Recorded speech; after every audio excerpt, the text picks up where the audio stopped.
Fudge, a player who is able to go for the Fiora. We've seen a champion that has been blind picked quite a bit, but now knowing you're into the Aatrox isn't something I'd be surprised if we do see Fudge go into.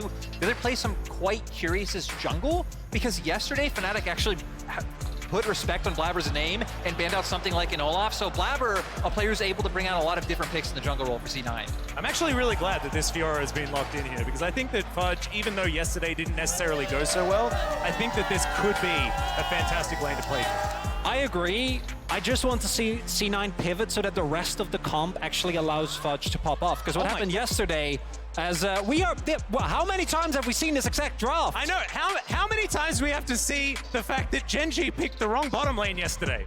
Because this worked so well in the game we just saw for Fnatic, and the Lucian Nami was brilliant there. It didn't work so well when it was the Xin Zhao. So once again, we're going to see this on the blue side. And now for the side of C9, I feel like you want to start trying to outrange this draft. So going towards something like the Viktor, going to try and outrange things like the Aatrox and the Poppy. You're going to have a solid laning phase up against the Azir. So at least we're starting to see teams pivot in terms of how they draft against a strong three-man core. What I do like with the Viktor and Aphelios is that in terms of wave clear, you're going to feel very safe. So if Fudge does get a lead in that isolated lane against the Aatrox, especially if Blaber pays some attention to the top side, you have an opportunity there. Downside is that especially post-6, we've seen Viktor's fall prey a lot to just getting shoved in, your flash gets burned, and especially with a Poppy, any subsequent gank while your flash timer is down becomes really, really hard to play.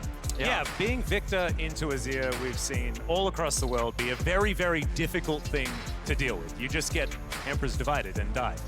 Sort of what happens. Just a bunch of mobility coming out from both of C9's carries, I think, does leave EDG some options with where they want to go.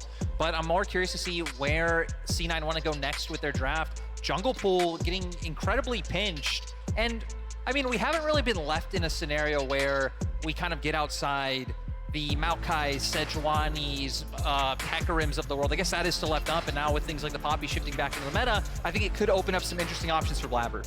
And we have seen things like the Skarner come through as a counter pick to the Poppy. Don't know if that's going to be the exact direction here. Of course, a bit of a specific... The Kalista. I think in the beginning of the tournament, very much a first rotation ban, but as we've seen more and more solo lanes and top sides prioritized, Aphelios notwithstanding, she's been making it through to the second round of bans before still getting banned away. And oftentimes actually falling entirely through the draft.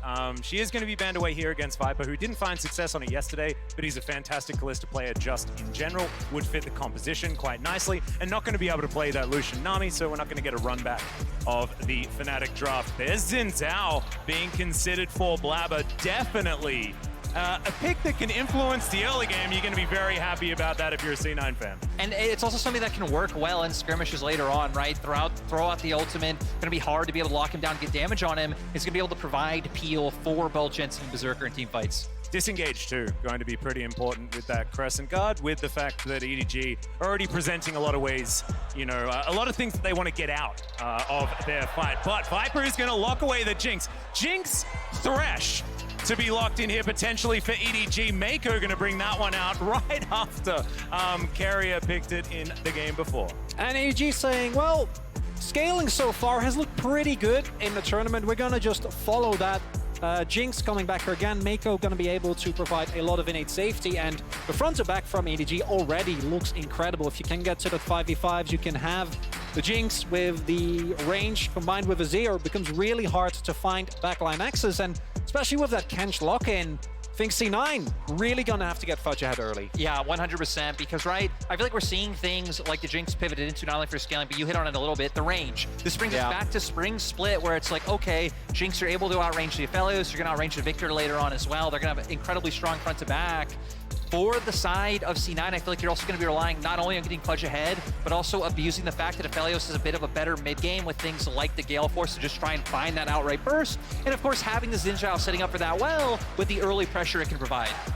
Yeah, this is definitely looking like it could be interesting as the game goes on.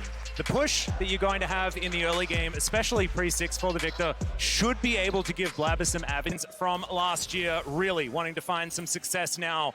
They'll have to go through C9 to do it. Here we are.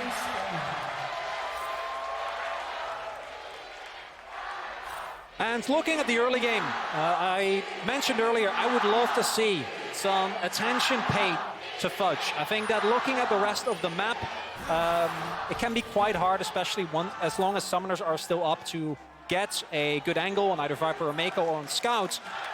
So trying to get Flandre behind, trying to make sure that Fudge actually is able to leverage the matchup, unlike yesterday where I don't even think it was Fudge's Fiora's play specifically, it was more how the team played around it and how they kept opting in the team fights with a Fiora, and they weren't really in a position to get anything out of that.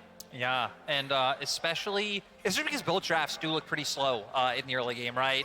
That, for me, it's a lot about setting Fudge up and then transition that is Meiko. Yeah, Hook already connecting here. Just sending a message more than anything else here for Meiko. Not going to go over that wall, don't think. Which, probably for the best. Yeah, I'd say so.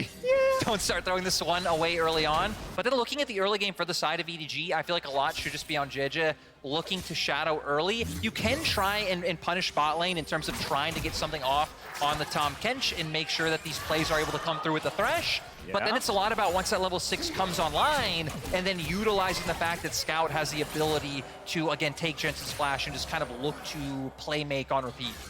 Yeah, we're seeing already that EDG playing pretty aggressively here towards the bottom side. Of course, this is a bit of an age-old matchup, the old Aphelios into the Jinx, something that we haven't had to talk about for quite some time because we've been stuck in Zeri Sivir purgatory for quite some time. Thankfully, we are now out of it and back to an old purgatory that we used to deal with many moons ago. Meiko going to miss his first hook. Can't hit all of them. And C9 going to have to now deal with EDG pushing underneath their turret. Yeah, all comes full circle. We went from a spring with just these two champions to a summer with just Zeri and Sivir. And I guess now we're back to the Jinx and the Aphelios. Looking at the pathing here, have opposite pathing. So Blaber making his way towards the top side of the map, whereas JJ, as you're saying, at least in the early game, not going to be able to keep track. As far as I'm aware, neither team got a lot of intel as to which jungler started where, but EDG gonna get the crash here, and with JJ there as well, I think they're gonna be very, very safe to keep the pressure rather up on Berserker and Zven. And I think it should be expected, right, for both teams about where jungles do want to path. I mean, for C9, I think very clearly wanting to play up towards that top side of the map, and EDG having those pick tools down towards bot side, so we are just going to end up trading scuttles, and I think a lot of it's going to come down to if either side lane wants to go for the punish. There we go. Cool guys don't look at explosions. And some shellfish for Blaber. So very happy is the C9 jungler. JJ also going to pick one up for himself as Scout could be in trouble. Blaber trying to get in there, but thankfully some shifting sands are going to be available there, and Scout makes it out just fine. JJ not even needed, as Death Ray doing some work here, as Jensen is making sure he keeps the pressure up onto Scout. And I do at least really like that Blaber is looking to use these opportunities, only having his crowd camp up, so not too much available. Look for the play mid. Scout, of course, able to get out of there. And if you can try and set Jensen up for a back, considering he does have that mana bar low, and then come back to lane, and again, kind of assert that dominance with the E, get the push going, and really open up Blaber to look for options in terms of controlling either side of the river. And with how low action thus far we've been, I wonder what we're going to see in terms of setup around the early objectives. First Drake coming up soon, and I do remember Lyric talking to both you and Dagda a lot about how much the LPL prioritizes the early Drake, arguably much more so than another team, and I wonder whether that's going to be the case here for EDG as well, because while I think that they have a pretty easy way of finding priority in a lot of their lanes, actually winning an early skirmish against the power of something like Xin Zhao can be quite tough. Yeah, I think it will be quite hard. For EDG, I think it's about getting that vision down, spotting where Blaber is, and then using that prio coming out from your bot lane 2v2. But you can see C9 not going to want to let that happen. I already like that they're hovering towards mid and trying to cement some control bot lane themselves. Yeah, Berserker getting a bit of gravitum onto Viper there, but the backup not quite arriving in time to get anything done. I'm glad that you mentioned the Dragon, gentlemen. Of course, C9, another team that does very, very much enjoy killing dragons. They did a lot of it during the summer split, so we'll see who's going to be able to get their hands on it. But like you say, I think it's going to be a bit of slow burn. And when it comes to late game, I think it's a really interesting discussion because Fiora exists in this game, and she is always a late game win condition. I find it so difficult to talk about scaling when she exists. And the interesting thing there is that both teams engage, I think, is relatively lackluster as long as you can keep track of specifically the Poppy and maybe a Meiko hook, but especially looking at C9, it's quite a tough one. It's JJ. Yeah, it was seen on vision there, but the Emperor's Fight is still going to land. Jensen holding onto his flash, uses it now. Blaber in position. Can he stop this? As the gravity field's fantastic defensively. Wind becomes lightning. JJ, oh no, an attack was cancelled.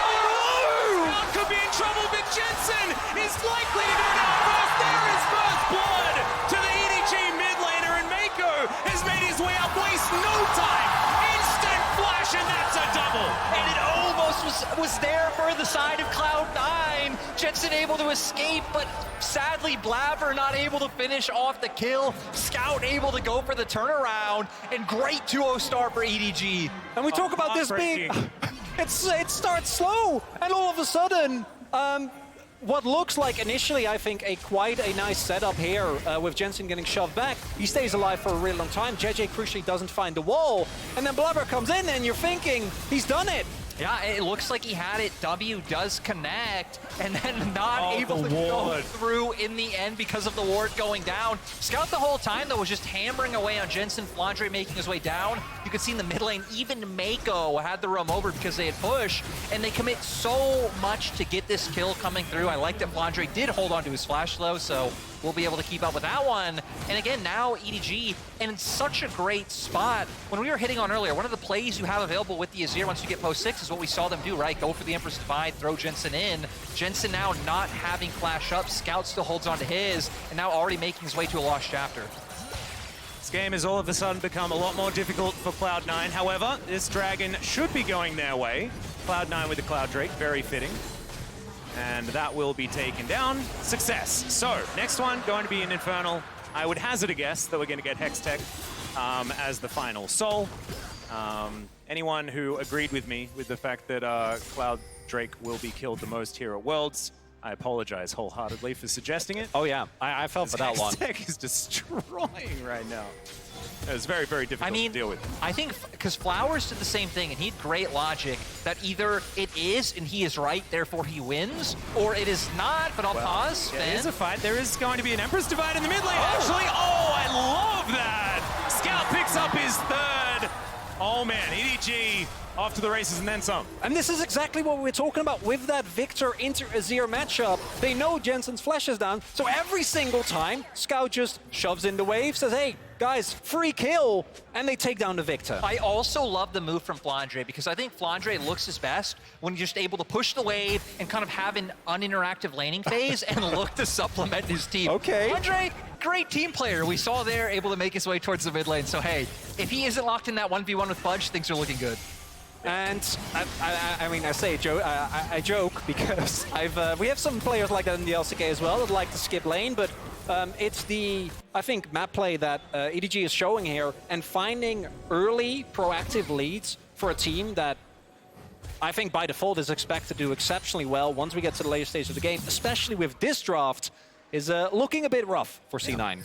I also find it very strange that we don't see that more often. The use of the Emperor's Divide and then the heroic charge to do that Albus Nox Luna, as I like to call it, as they did many, many years ago with the Anivia Wall. It's a throwback. It does the same thing, but just not using that opportunity. Blaber trying to go for Flandre here, who's still sitting on flash. Umbral Dash also there as well, as they do have vision on the Xin Zhao as he clears out that ward. And C9 just going to clear up this top wave. It looks like they're out of the woods for now. Yeah, Blaber trying to find the opportunity, but I mean, with the amount of control that EDG have, it just feels so hard. You see a good amount of vision in River right now, and for C9, it feels like you kind of have to just end up giving up this Herald and playing for some of those first items to come out. We already hit on a win condition for C9. Could be something like once we get Gale Force on Berserker, playmaking potentials there. We know once Fudge gets his Mythic as well, he'll be doing incredibly well in this top lane matchup. Yeah, EDG not having to invest anything bot side in order to get their Rift Herald, so everything working out very, very nicely. Being able to just have 3 people take away the Rift Herald, utilizing all of this tempo that they have. Empress Divide, there it is, one more time, and we get it again! JJ's just having a great time here as Blaber comes in, will punish, picks up the shutdown as well as Meiko's here. So not going to be able to get a next Zven. that, but there is a Lantern, takes the ride to get out. I thought the Kench was going to do it. Saw him waddle up. But this is, again, EDG just playing a textbook game. His Viper gonna get chunked, but Berserker not having enough damage. And I think specifically with champions like Azir, that even into something like Viktor with a lot of wave clear, you get a big lead, your poke becomes so oppressive. So with the early Mythic, now Jensen is just continuously forced underneath his turret, and that makes it so much easier for EDG to play the rest of the map as Fudge. Flandre chasing him down. Grand Challenge is going to be issued, and Fudge just gets himself out of there. So, does have to use his R button, but holds onto the flash. Should be absolutely fine. As we check this one out one more time, really good for C9 to be able to actually get that shot down. Man, I just want to know what Jensen did to them. Like, the fact that they keep finding the repeat play feels so bad. Blaber, though, throws out the W, then follows up with the flash to be able to connect, is able to get the kill across. But, I mean, EDG in such a dominant position, and interestingly enough, it not coming from their bot lane. Yesterday, they weren't able to leverage that strength going against T1, and then once again today, opting into scaling and playing more through their top side. I'm a glass half full kind of guy. At least with that shutdown going to Blaber, the gold is not looking too bad. I thought it was under 1,000? I thought it was going to be worse. They have the Drake lead as well. There's an angle there. Objectives are extraordinarily important. I agree with you, New York. I reckon C9's definitely still in with a decent shot. They just have to contend with Scout here in this mid lane, who is very, very powerful as this is here. Also now picking up some plates for himself. And so it's only going to go from bad to worse as far as that particular matchup is concerned. Yeah, and for EDG, just to say to the game right now in general, it feels like the biggest difference is just the amount of vision control EDG should be able to keep up with Blaber. Yeah. Gonna look for an opportunity mid. Wrapping around already. No flash on Scout, but shifting sands is going to mean that C9 don't really have an avenue to get onto Scout right now. Flandre also roaming down as per usual, getting into position. I just love how much Flandre is out on the map, right? Every single time he moves over, and that means that at the very least C9 needs to respond. Either Blaber needs to delay his clear a little bit, needs to make sure that he keeps Jensen covered, because even with the flash now still available, it takes one shuffle from Scout to get rid of that, and then you can get 2 or 3 more ganks in, like we've seen in the last couple of minutes, and it becomes very, very tough for C9 to kind of keep that mid lane alive. Yeah, and I'm just so happy that Flandre, I can just go back to what I knew of Flandre, like, what, 5 years ago when I was an LPL caster, because it's just, he's exactly the same. Just plays for the rest of his team, did that on Snake as well, and now seems to be continuing. Am I right, Lyric? I don't know. I mean, he just has been such a great team player all year long, and even like what he's doing, right? Even when he's not making his way down to mid, if he's playing off in Fog of War, it opens up to where EDG can start making these plays. C9 are constantly guessing, hey, where's the Aatrox gonna be? And it prevents them from really being able to force their way into either mid or towards the spot side, because they're always scared that they're gonna be at a numbers disadvantage. Well, we are Abyssal diving forward. The hook is going to be there to greet him, but Meiko now going to back away. Moonlight Vigil comes down. Berserker getting some damage in. Severum at the ready. Zven has to flash out, but does manage to do so. Emperor's Divide slides in, and Scout picks up his 5th of the game. Viper now getting a kill for himself, and EDG with all the kills on their late game carries. And it was said earlier on the desk, oh, that's not what you want to see. Overall, I do think the death of Poppy greatly exaggerated, because I've seen so many of these plays. All right, I got to jump in here because it was a shorter pause than we expected. Tournament officials have reviewed the footage, determined that the performance Viper was experiencing was within limits. They have informed the player, who has accepted, and we are now resuming the game. Back over to you, Atlus. Thank you so much, gentlemen. Fantastic that we got to give VODS some screen time, especially when he's had such a great day today. And here we are, back with EDG versus C9. So, something seemed like it was going wrong for Viper, wasn't actually going wrong, or not going wrong enough, and we are now back in. And it didn't look like it was going very wrong. Like 1-0-1, Kraken Slayer completed. Jinx is probably having a great time. Yeah, for Viper in a really solid spot, especially because, again, he's going to be the big defining member. The later we go on the game, kind of going to be the highest range champion, especially once you get something like a rapid fire cannon coming on through. But I feel like the key thing is, right, we've had EDG sitting on item advantages for quite a long time. But now with things like Divine Sunder coming out in top lane, the Gale Force finally hit for Berserker, C9 potentially going to be able to start looking for angles. I feel like definitely going to need a cross map. We can already see EDG getting control of the bot side. With Blaber up towards top, Fudge heading there now, may be able to start looking at those plays. Yeah, and the thing that I find really unfortunate here for C9 is that if EDG are able to just stack up Mountain Drakes, any sort of win condition just becomes so much more difficult. And yes, Fiora does some true damage and things like that, but there is just no way that you ever win a team fight against this team, no matter what happens, really. You start stacking them up. But Slow comes through here from the riposte. There's a grand challenge. The flash to come through it with the ulti from Blaber as Flandre is going to turn up. Scout just keeping his distance. Super Mega Death Rocket will be included, and Flandre locks down the C9 jungler, and now they're looking for even more. That Q hit for a lot more damage than I was expecting,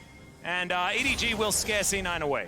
And it's an attempt from C9, but EDG turn it around. Unfortunately, killing a fed Azir with Summoner's Ultimate and Crown of the Shadow Queen. Upgrade is Zven. Yeah, that's the special delivery, and Meiko's the one that picks up the kill in the end. The Catfish, not exactly that tanky right now. Oh, flash does Meiko, and Flandre is gifted another one. That was such a huge hook coming out for Meiko. Cloud9 just not being able to answer back, full control of top side. Jinjia taking the Herald, and Berserker gonna do his best to look for bot. And they don't want to say it, the desk went there, but I can say it now. C9's getting clapped. EDG just firing on all cylinders. I reckon they could win Worlds. Oh, hang on. Oh, they've done that. hold They did that up. very recently. Yeah, Scout, he was kicked back, and it was a cute play. It was a cute play from Blaber there to try, and of course, trying to get some kills on a Scout here is a smart idea, but this is, yeah, EDG too far ahead. And it's one of the things where EDG were actually already rotating members up because Herald was the objective coming up on the map. I mean, Scout able to buy a lot of time, and then here, actually no time. Well, if at first you don't succeed, try again, and this time bring more friends. Oh. I don't know whether it's Meiko saves Scout's life. This Thresh has been everywhere this game. Oh, this is just getting painful. Every time that C9 tried to get a collapse, Scout says, is that all you got? NA, I am sorry, but it looks like T1 pissed EDG off yesterday, and they are taking it out on Cloud9. Oh, they absolutely are. And also, Meiko is showing Carrier what to do. Like, this Thresh play is definitely the best we've seen today. Too soon, Atlas, too soon. I had to do it otherwise. Oh, no, you're right. Super Mega Death Rocket is going to sail by majestically, picked up by Jensen here on his way out of the fountain. He's going to just gets a Band-Aid, goes back to Boris, purchases a Band-Aid. He's going to be absolutely fine. Then he's going to get out onto the Summoner's Rift, and it's not going to be as fine unless C9 can find themselves some sort of miracle here. It's JJ stealing away this blue buff, giving it over to Scout, who has had just everything. Shadow Flame now completed, and Azir, man, he is just doing wonders. I swear, this top side of the map, the Aatrox, Poppy, Azir, it's unbeatable. Oh yeah, I mean, we're gonna Unless see. it was yesterday. This is gonna start. I mean, you know, maybe the Senna Singe not the play, but for EDG, you just cannot let Scout have this champion in my mind, performing so well on it here in today's game. And honestly, being a full item up over Jensen in the mid lane, we just saw them drop the Herald, so getting even further ahead in gold, it sets them up for the pressure with C9 being pushed in to start up the Drake. And as far as Dragons go, if it wasn't hard enough for C9, with Fudge being very far behind, their composition having a really tough time in general playing against the extreme range that is available from EDG, and them having a relative lack of hard engage, they're also stacking Mountain Dragons. Yeah. And if you thought EDG had leeway before, if you get a couple of those, actually killing someone who's caught inside is just going to become impossible. No, Fiora does true damage, Chronicler. Yeah, that's good. It's a good point. I didn't consider that. Thanks, Atlas. I just need to provide. I need to provide as much hopium as possible here because it's very difficult to find. Yeah. At this position in the game, we're about to crest the 20-minute mark. EDG, couple of dragons and a 6,000 gold lead, and on top of that, like you say, just a teamfight composition that is looking extraordinarily powerful with where the money is and how the map has been set up at this point in time. Meiko comes on over. Zven not going to have a long enough tongue to dissuade the Thresh from clearing out that ward, and Viper happily clearing up minions here in this mid lane.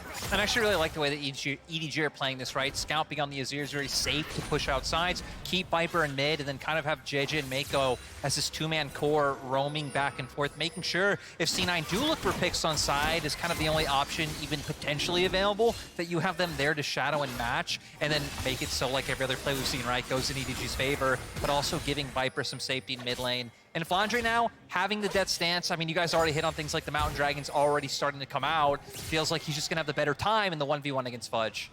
And now with EDG also trying to choke out vision as much as they can around the Baron pit for C9, it's going to be even worse, because especially if you can get the Jinx and the Azir both towards the objective, you can take it very, very quickly. And for C9, you have two choices. Either try to walk through fog into an EDG, which seems like kind of a disaster. And even if you do get there, is JJ going to have his ult? Are you actually going to be able to find an angle in as it's found? Yeah, Zven going to be able to walk this one off, but this turret is going down extraordinarily quickly as soon as EDG get on over there. Another hook will connect. Berserker's going to get consumed. Oh, the knock-up's still going to connect. Meiko's going to get answered. C9, have they found a grand challenge is issued? Viper's in trouble. The ult's going to come through. Gets rid of the Fiora for now. And now Flandre's found his angle. Blaber just tries to turn it around. Berserker creating space in the Aphelios. He's alive. Didn't even need the Gale Force to finish him off. And now EDG are on the run. I have no idea how C9 managed to find that. EDG slightly overstepped. The knockup comes out from Zven. Fudge able to make his way into the fight. And then honestly, Flandre kind of going in by himself, kind of misjudging how much damage he'd be able to get onto Berserker. And crucially, at the beginning of that, Flandre was making his way over. He felt good. Look at him. He's getting a free turret inside. And initially, it looks like Meiko, he is just looking. But the moment he goes down, after the ultimate from Berserker, that's where C9, and credit to them, smell the weakness. Without the Aatrox there is a definite possibility you are a man up, but with Meiko already being down, and Flandre, as you pointed out, going in basically alone, doesn't find the backline, doesn't find the resets, and goes down. Yeah, and the riposte was absolutely fantastic from Fudge as well. Not only did he avoid all of the damage, but managed to keep the Aatrox still for long enough for Berserker to just kill him. Really fantastic play here from C9, but they're going to need more of that. Yeah. They're going to come back in this. Yeah. And, you know, looking at it, right, doesn't really change the state of the game, but the fact that members of C9 now able to hit 2 items, Fudge now able to pick up the Hydra, we can see Bloodthirster now picked up from Berserker as well, definitely hitting some of those key mid-game spikes is Blaber. Hook's going to land. Chomper's not going to activate, though, so the Xin Zhao will be able to make his way out. And gets on over, we'll clear out some Krugs, and otherwise everything is going to be fine. And I think Zven is going to be so important here for C9. You saw already that the Devour, very, very powerful in these fights if someone gets hooked, if someone gets engaged on, and that could be a way that C9 find this miracle that we're looking for. Keeper's Verdict going to get charged, but just JJ being a bit of a helicopter, zoning the rest of C9 away as the inner turret is going to get taken. Blaber may have stepped a little bit too far forward, but thankfully the Poppy not quite fast enough. Really liking the Bloodthirst here from Berserker as well. Playing into Viper now with the rapid fire cannon finished, as well as Scout, who obviously very fed, has been the entire game. The additional sustain means that you're actually able to stay in fights as long as you can get a wave, find a jungle camp, or at least get something. And that might give C9 another angle. I do think that as more dragons are going to start coming through, opportunities like they just had are going to be so much harder to find. Exactly, and I do feel like EDG are going to need to be a bit tempered, because if they keep looking for those pick potential themselves, right, Meiko going in for the hook, Scout dashing in, trying to find the Emperor's Divide under C9's turrets in like their comfort zone, it's going to set up opportunities for C9 to find those picks. But if EDG just play for things like the neutrals, it's so hard for C9 to walk into the comp that EDG have. And with the control that EDG have of the map as well, it isn't really an opportunity for C9 to go for a steal. As Blaber, he's just going to walk it. Yeah. EDG, a little spread thin. Apparently, if you just walk up to the pit, that's how you manage to steal it, as Riposte is still going to be able to find a bit of a stun there, as another ult's going to get channeled, but JJ is going to cancel it. Now the rest of EDG will join. So, EDG looking to lock down Soul Point. Hook is going to connect, but there's another Devour for Zven. All right, the Poppy's going to be able to take down the Drake, but can they win the teamfight is the question this time. Flandre once again going to get stunned up. The hook will connect, and it's going to be Fudge punished this time around. And honestly, it looked a bit dicey for EDG, like they didn't expect C9 to contest, but still EDG able to make the turnaround. Meiko once again finds the hook, and it looks like Baron's on the cards for Edward Gaming. All they needed was Scout's teleports, and yeah, initially, as you pointed out, Atlus, Blaber just walks up, is like, what's going on? Where is everybody? Am I gonna get this dragon? But response from EDG is immediate, and now Blaber does have smite, does have flash, but no, not happening. Keeper's verdict is going to evict the Xin Zhao. That means yet another smite is very, very comfortable here for the Poppy. Going to be able to secure it. Secret Agent Poppy to secure both of them, one after the other. Let's check out this fight one more time. This hook, just amazing from Meiko. Yeah, great from Meiko. Forces out the ultimate to come from Zven, but C9 feeling desperate, look for the engage. A fair amount of damage actually done by Jensen and Berserker at first with the burst, but this hook on Meiko, riposte was already down, and just allows for the pick on Fudge to come through. Yeah, picking the juke yet again. Pulls off what I like to call the bunny foo-foo in the top lane. For that first one, that is a callback to 2014. I'm not allowed to do that, I don't think, but he did make a play very, very similar. And then being able to do it one more time, picking the juke against Fudge there around that Dragon Pit. Certainly Meiko having a fantastic game here on this Thresh. And it's nice to see because even though I think Meiko was actually one of the supports who could function in the Enchanter meta, still looks so much better when he is on these engaged champions with the setup, with how decisive he is in finding these opportunities. And the mechanics today have just been on point.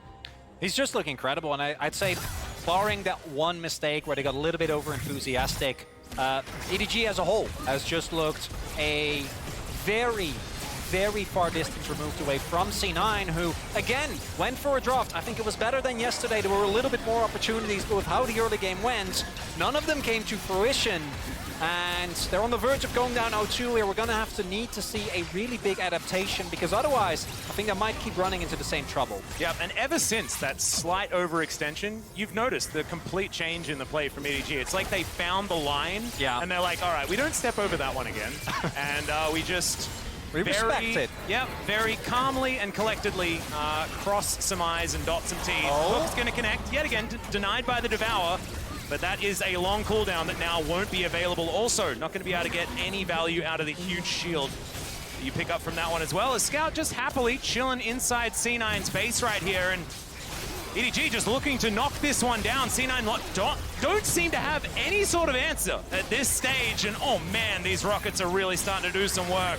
Viper, I feel like it's too early for the Jinx to really be online right now, but he is starting to do a whole lot of damage. Now, those autos are going to come through. Sidesteps on the riposte. Super Mega Death Rocket will be exactly that. He gets excited, but the Crescent Guard's pretty good there from Blaber, just not quite eventuating to too much. Jensen picks up that one kill. There's the Emperor's Divide to just sweep up Berserker. And now C9, the ace, I think is going to get completed, as the 2021 World Champions will claim their first Nexus of the group stage. C9 denied this time around, but man, EDG just looking dominant this game. Great bounce back from their loss yesterday. Looks like they came in with a plan. Punish mid lane over and over and over. And, you know, it just keeps going with how much they were putting into the mid lane, and then they just never let go of the control that they found. And when the Viktor was locked in, we mentioned it, maybe they'll go for that. Well, they did. What was it, 4, 5 times in a row? Yeah. Some of them, Jensen was able to stay alive, but most of the times just didn't quite work out. Meiko looking a bit awkward on how to... there we go. Yeah, okay, everything's resolved peacefully. Not intentional. I was a little bit of a worry there for a second, but a bit of patience and they got there. EDG take a well-deserved bow after an absolutely amazing performance, especially that gentleman standing in the middle. Whoa. Scout just dominant, and also the great escapes all game long. Man, this is what you expect from this guy. And to me, it felt like a textbook EDG game where everything is working out. We got Flandre able to get out of his lane. We got a lot of early pressure for Scout. We got Viper being able to just scale very comfortably, picking up a couple of kills in the early to mid game. And then Meiko, that Thresh, that's gonna haunt some people. Yeah, it was just a great performance over.